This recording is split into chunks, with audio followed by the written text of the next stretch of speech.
कृष्णा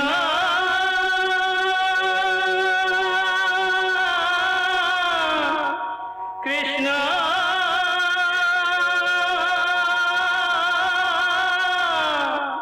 हरे कृष्णा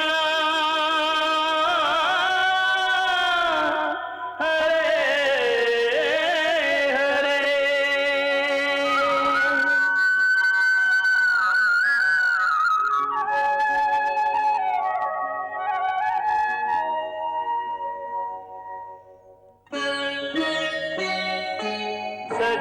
सच्चिदानंद रूपाय विश्वोत्पत्त्यादि Hathaway तापत्रय विनाशाय श्री कृष्णाय वयं नमः।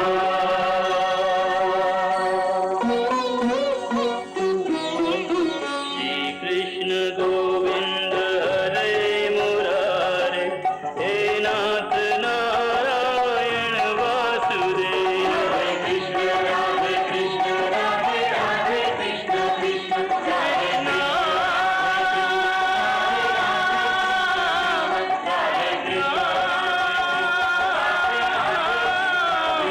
राधे कृष्ण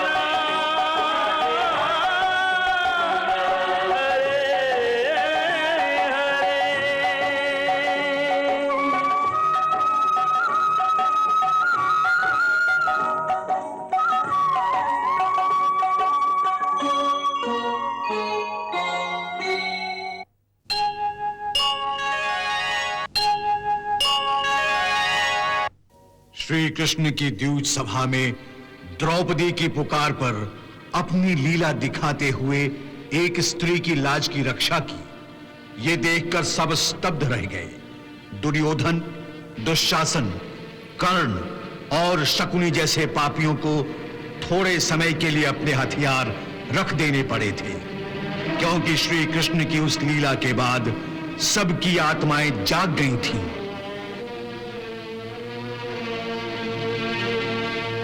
एक के बाद एक सभी बोलने लगे। बात बड़ी ही गंभीर हो गई। तो धृतराष्ट्र की दृष्टिहीन आंखों ने भी जाने कौन सा खतरा देख लिया, जो उन्होंने आगे बढ़कर स्थिति को संभाला। आज द्यूत सभा में जो कुछ हुआ वो नहीं होना चाहिए था। पांडव अपना जो कुछ हार गए हैं, राजपाट, धन दौलत, वो मैं सब उनको वापस करता हूं। महाराज धृतराष्ट्र ने पांडवों और पांचाली को दासत्व से मुक्त करके उनका राज आदि भी लौटा दिया। दुर्योधन ने इस तरह बाजी को हाथ से निकलते देखा तो कहा, इस तरह ये द्यूत बच्चों का खेल बनकर रह जाएगा। जुए के खेल में कोई जीतता है तो कोई हारता है, और हारने वाले को कुछ ना कुछ हारना ही होता है।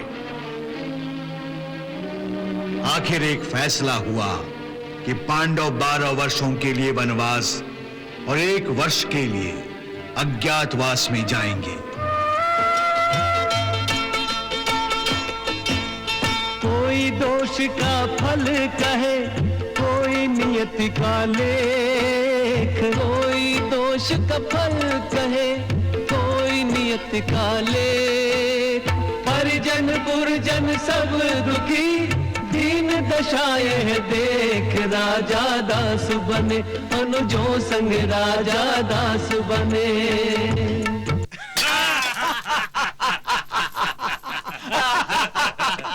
वाह मामा श्री वाह, आपने पांचों पांडवों को आखिर उनका रास्ता दिखाई दिया। उनका सारा राजपाट उनसे छीन लिया। वाह।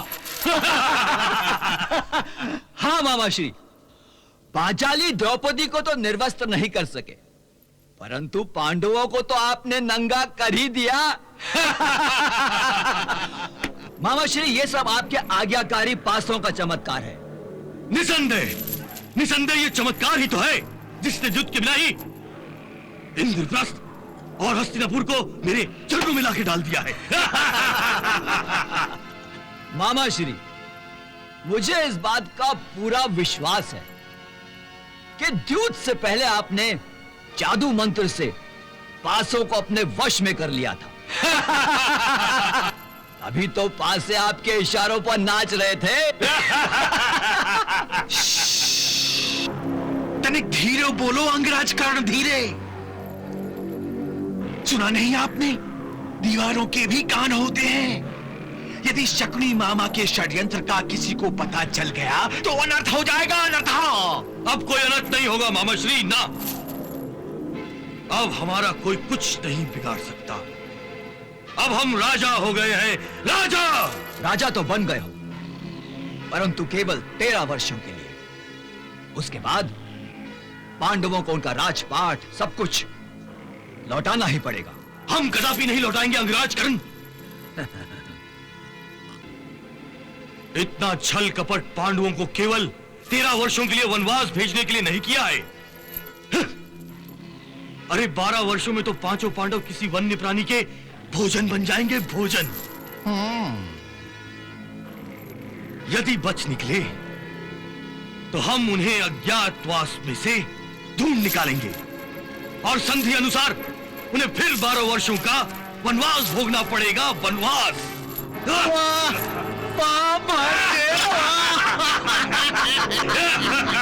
अर्थात हमने पांडवों के भाग्य में आजीवन वनवास लिख दिया है।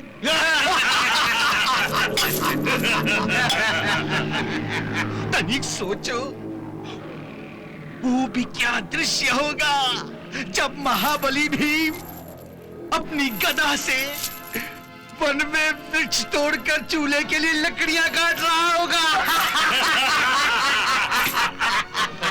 और अर्जुन अपने बाणों से खाने के लिए वृक्ष से फल तोड़ रहा होगा।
प्रणाम द्वारिकाधीश। प्रणाम माते। प्रणाम केशव। प्रणाम।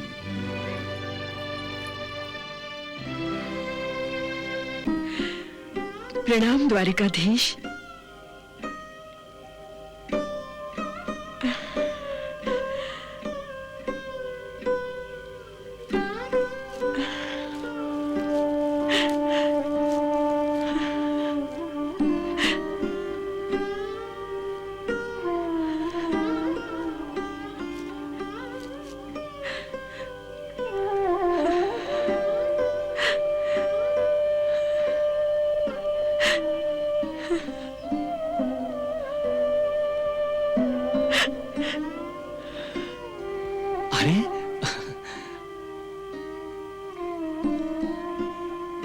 पांचाली,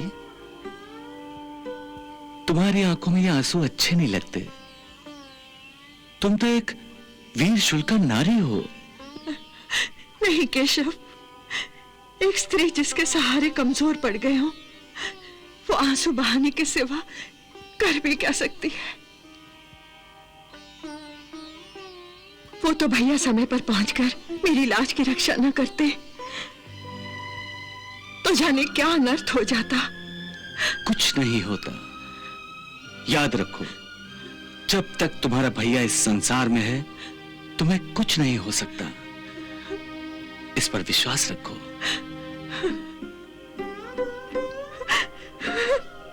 अरे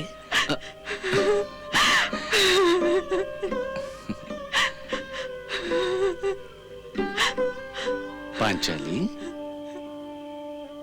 बहन, दिल छोटा न करो, सब ठीक हो जाएगा।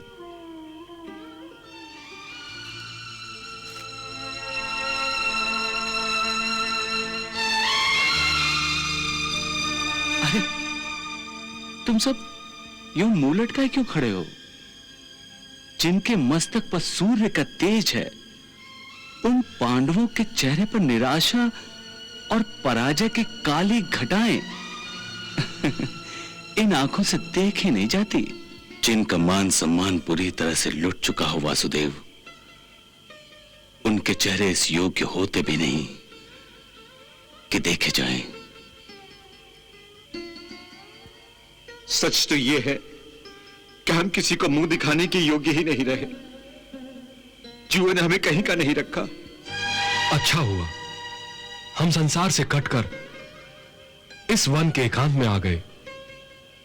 यहां हमारे लज्जित चेहरों को देखने वाला कोई नहीं है।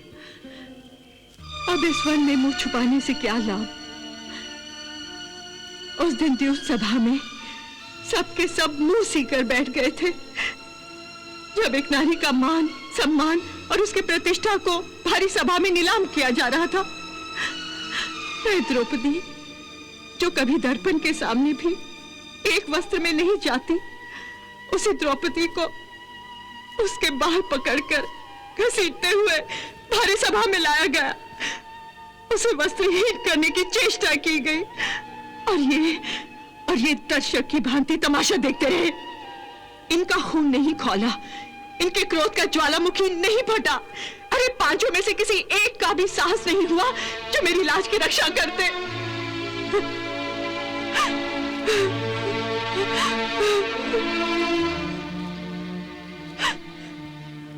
द्रौपदी, मैं तुम्हारे अपमान के इस गहरे घाव से उठने वाली पीड़ा को समझता हूं।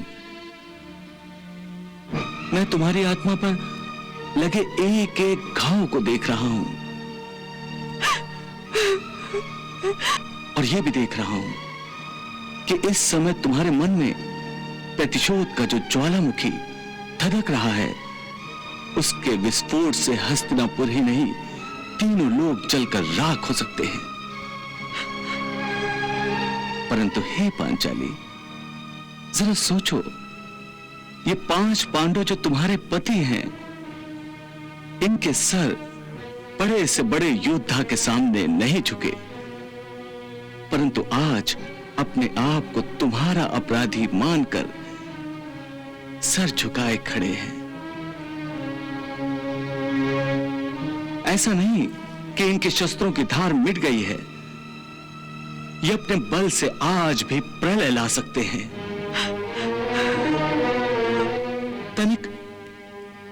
तनिक इनकी आत्मा में झांक कर देखो, तुमसे कहीं ज्यादा अपमान के घाव मिलेंगे, जिसके केवल पीड़ा ध्वनि से ही पृथ्वी पर कंपन आ सकता है। इनके अंदर भी प्रतिशोध का एक तूफान पल रहा है। हां पांचाली, फिर भी ये अपने आप को संभाले हुए हैं।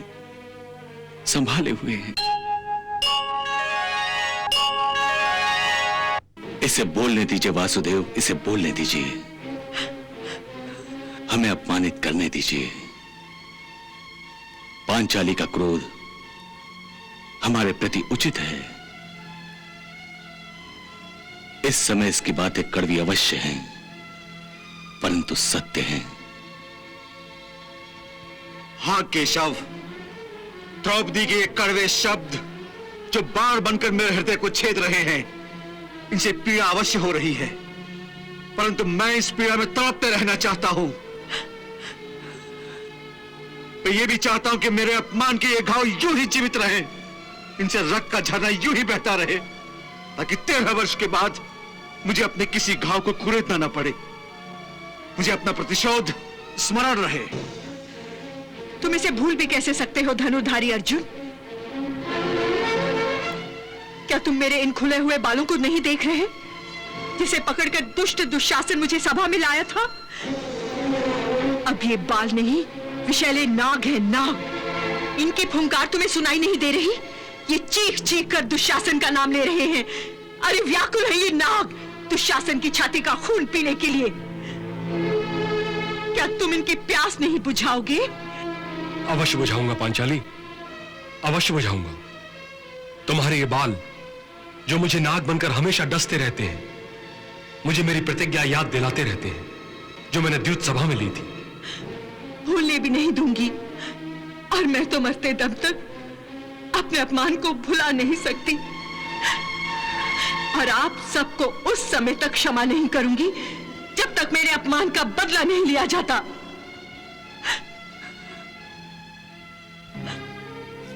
पांडव जंगल में पहुंचकर निराश हो गए थे। श्री कृष्ण ने उनकी हिम्मत बढ़ाई और उन्हें कौरवों की कुटिल चाल समझाई, जो यही चाहते थे कि पांडव निराश और बलहीन हो जाएं। कौरवों की इस चाल को विफल करने के लिए श्री कृष्ण ने पांडवों को बताया कि 13 वर्षों का वनवास असल में तुम्हारे लिए विधि का वरदान है। इसलिए विधि के इस वरदान का लाभ उठाकर पांडवों को अपनी शक्ति, अपना बल बढ़ाना चाहिए। अर्जुन को इन 13 वर्षों में घोर तपस्या करके सदैव इंद्रलोक जाने की शक्ति प्राप्त करनी चाहिए। फिर इंद्रलोक जाकर अर्जुन को अपने पिता श्री देवराज इंद्र से उनके दिव्यास्त्रों को प्राप्त करना चाहिए, ताकि पांडव कौरवों से अपना अधिकार वापस लेने के लिए युद्ध में इन अस्त्रों का प्रयोग कर सकें। अर्जुन ने श्री कृष्ण की आज्ञा अनुसार घोर तपस्या आरंभ कर दी।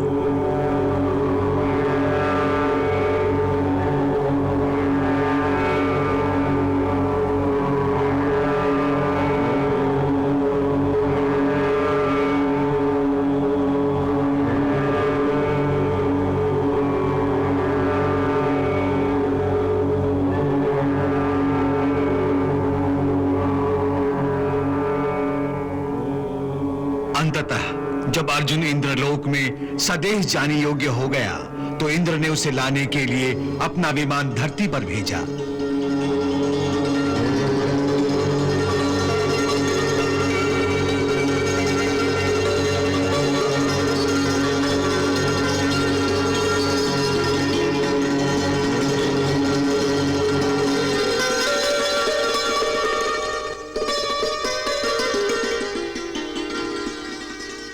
आइए।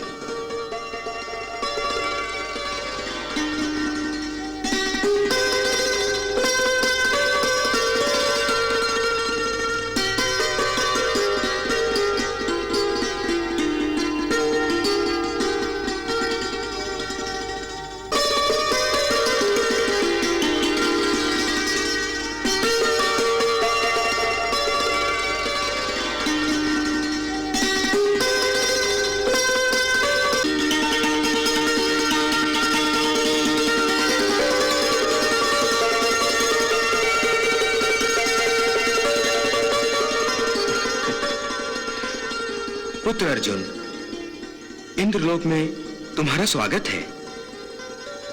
मैं तुम्हें दिव्यास्त्र अवश्य प्रदान करूंगा, जो तुम्हें युद्ध में बहुत काम आएगा।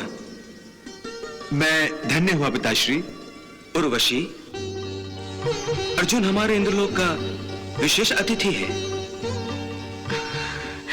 उसकी आवभगत और उसकी सेवा में कोई कमी नहीं रखना। अवश्य, आइए।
अर्जुन के पिता देवेंद्र अर्जुन को दिव्यास्त्र प्रदान करते हैं।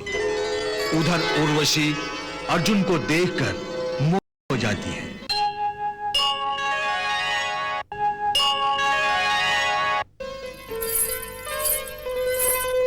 अर्जुन की विरह में तड़पती हुई उर्वशी एक रात अर्जुन के कक्ष में जाती है।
देवी, तुम? हाँ, मैं उर्वशी। इतनी रात गए? मैं शयन कक्ष में क्या कर रही हूँ?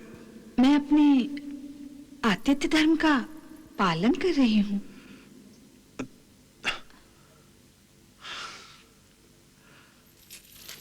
आतिथ्य धर्म?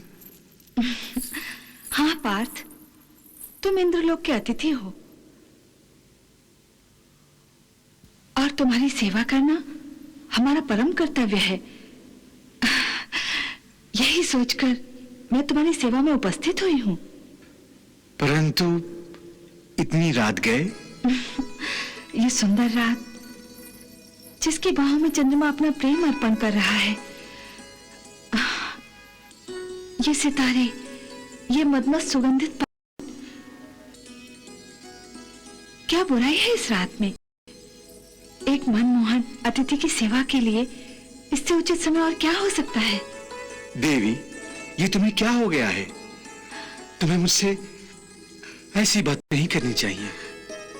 तो फिर कैसी बातें करनी चाहिए? तुम ही कहो ना। मेरी समझ में नहीं आता कि मैं तुम्हें क्या कहूं। समझ में नहीं आता? तुम इतने भोले तो नहीं हो सकते, किसी सुंदरी के यौवन और उसके आह्वान की भाषा नहीं समझ सकते। बताओ, क्या ये मेरे कटीले नैन कुछ नहीं कह रहे? मेरी चूड़ियों की खनक, पायल की छनक कुछ भी नहीं कह रही? इस सुंदर रात के सुंदर संकेतों को क्या तुम समझ नहीं पा रहे?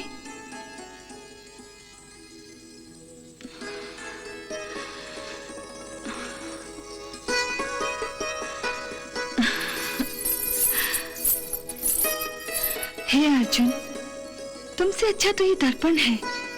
एक स्त्री जब दर्पण के सामने अपने सुंदर यौवन को श्रृंगार रस में डुबोती है, सज धज कर अपनी ही छवि से लजाती है, तो ये निर्जीव दर्पण भी उसके श्रृंगार का इशारा समझ जाता है। तो फिर तुम क्यों नहीं समझ सकते? तुम तो सजीव हो, जवान हो, और जवानी ये बातें स्वयं ही समझा देती है। हे उर्वशी, लगता है आज तुम पर सोमरस का नहीं, यौवन का नशा चढ़ा है। परंतु ये नशा तुम पर क्यों नहीं चढ़ा?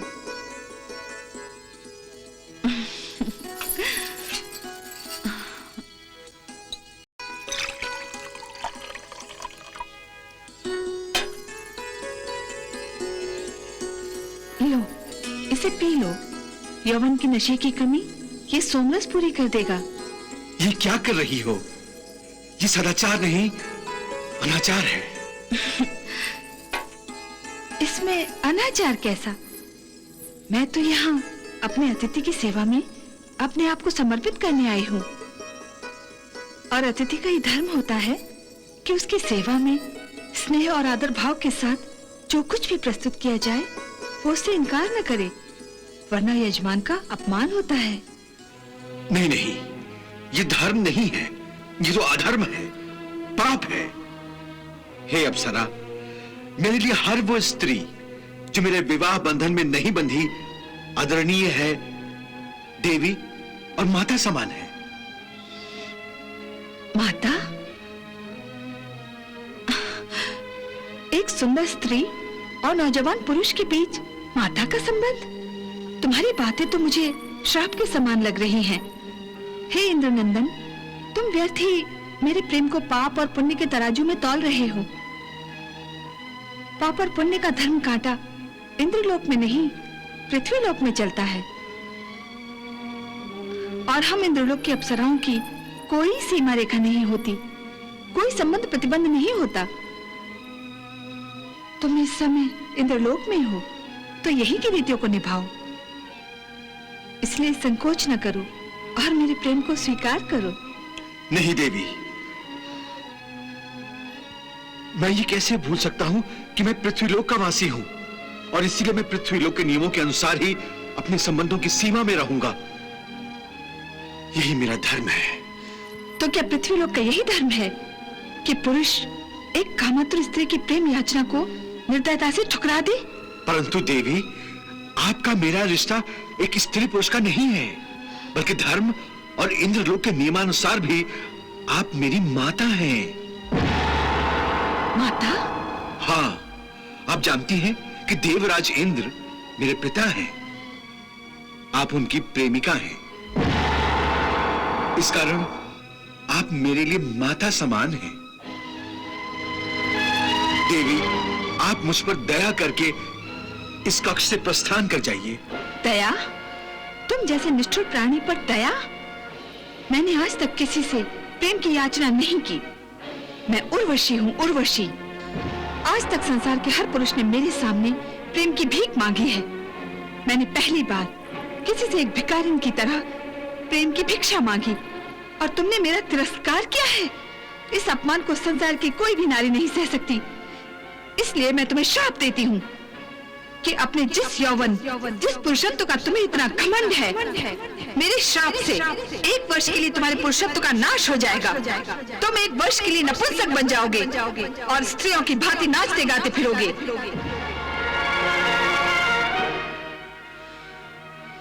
यही मेरा श्राप है जिसे कोई नहीं टाल सकेगा, कोई नहीं। माता, मैं आपके श्राप को स्वीकार करता हूं।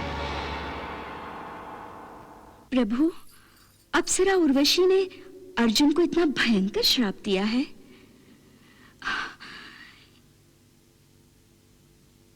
ये तो विचित्र घटना घटी है प्रभु। एक तरफ अर्जुन देवेंद्र के आशीर्वाद से दिव्यास्त्र प्राप्त करके शक्तिशाली बन गया है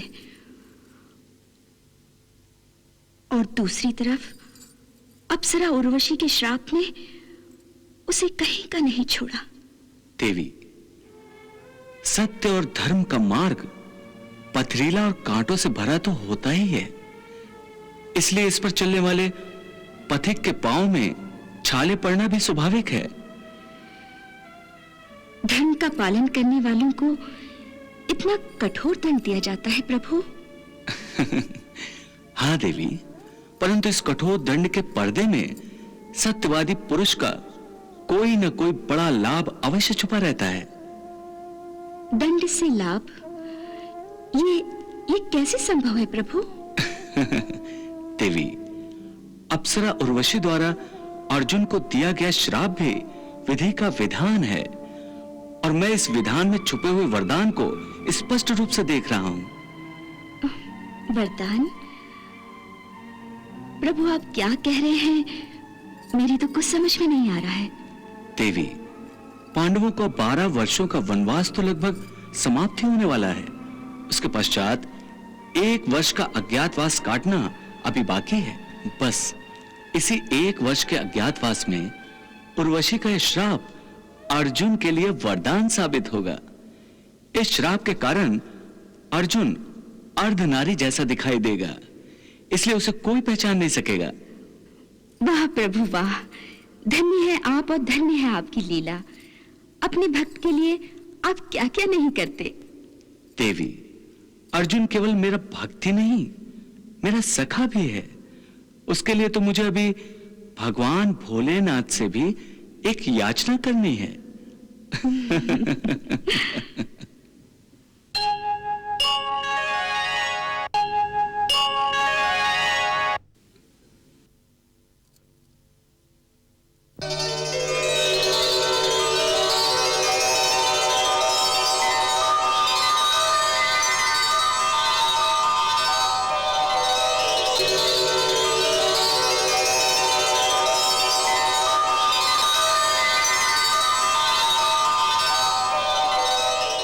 प्रभु अपने भक्त से याचना नहीं करते, आदेश देते हैं। देवादिदेव, यही आपकी महानता है कि आप ये भूल ही जाते हैं कि मैं आपका भक्त हूं और आप मेरे शिव। इस तर्क में क्या रखा है कि कौन किसका भक्त है? आप ये बताइए प्रभु कि आपने हमें किस कार्य से स्मरण किया है?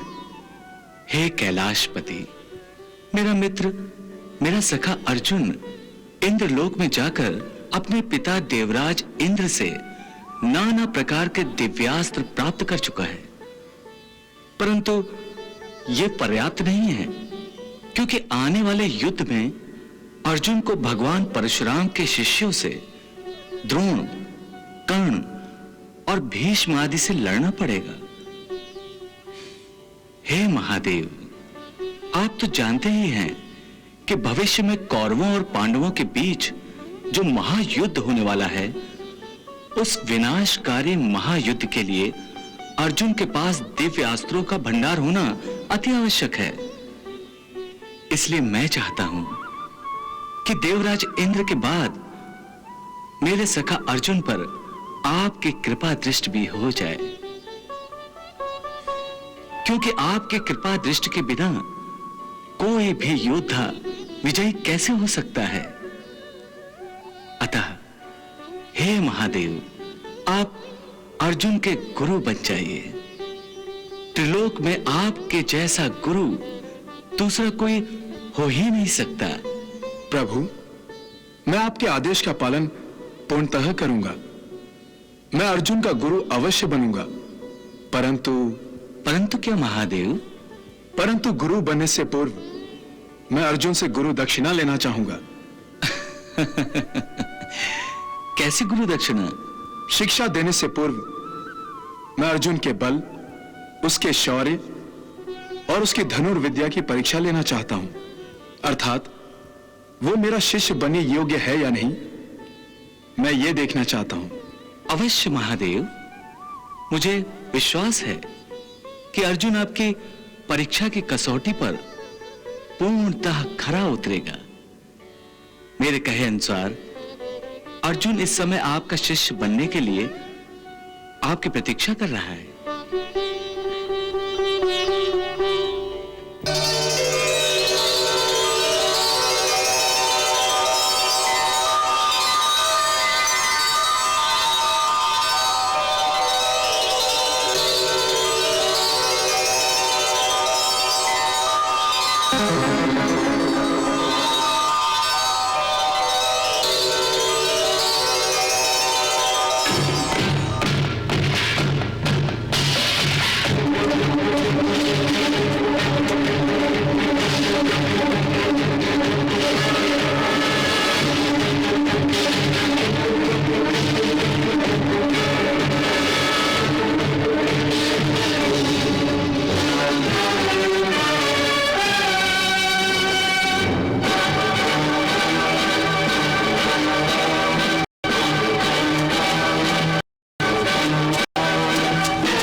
रुक जाओ।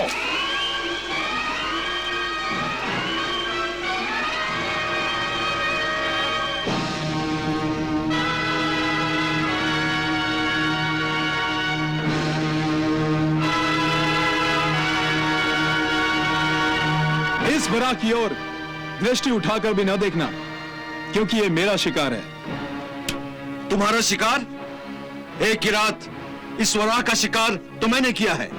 नहीं, इस वराह का शिकार तुमने नहीं, मैंने किया है, इसलिए इस पर अब मेरा अधिकार है। इस वराह पर केवल मेरा ही अधिकार है। मैंने इस पर पहले बाण चलाया था। तुम झूठ बोल रहे हो, इस पर बाण मैंने चलाया था। परंतु इससे पहले मैंने देखा था। नहीं, इसे देखा भी पहले मैंने ही था, इसलिए इसे मैं लेकर जाऊंगा। हे किरात, मैं तुम्हें अपना शिकार यूं ही ले जाने नहीं दूंगा। इसके लिए पहले तुम्हें मुझसे द्वंद्व युद्ध करना होगा। जो जीतेगा वो वराह को लेकर जाएगा। यदि तुम्हारी यही इच्छा है तो यूं ही सही, हो जाए युद्ध।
हे किरात, संभाल अपने आप को।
क्या अब भी तुम मुझसे युद्ध करना चाहोगे?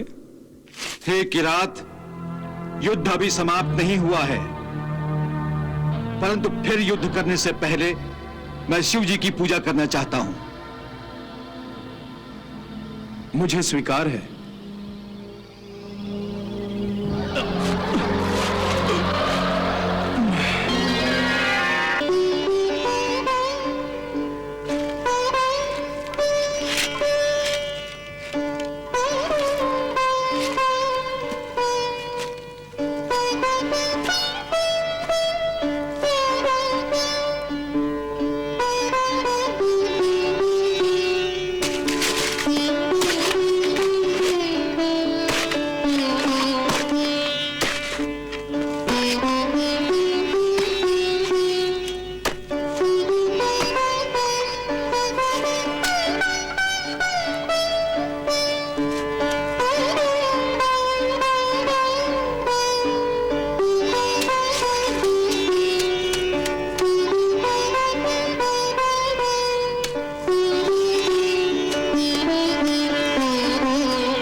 देवाधिदेव महादेव, हे पार्वती पति, मैं आपकी शरण में आया हूं। मेरी इस पूजा को स्वीकार कीजिए।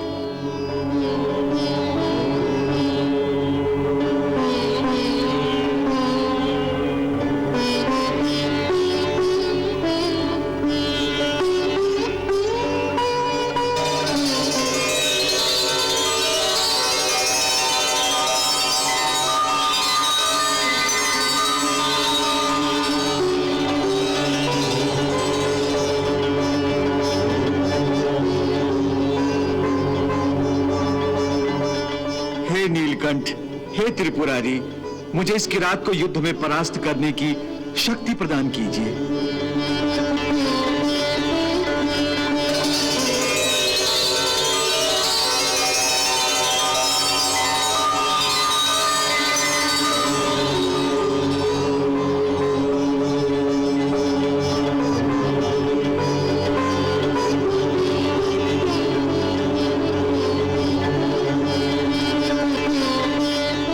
हे शिव शंकर, मुझे आशीर्वाद दीजिए।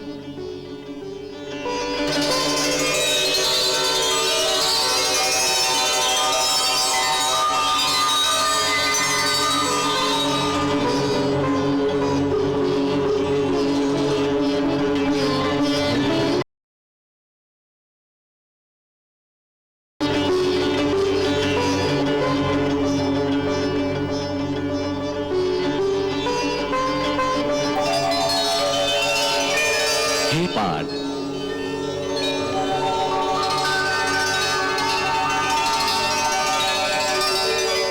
मधुसूदन,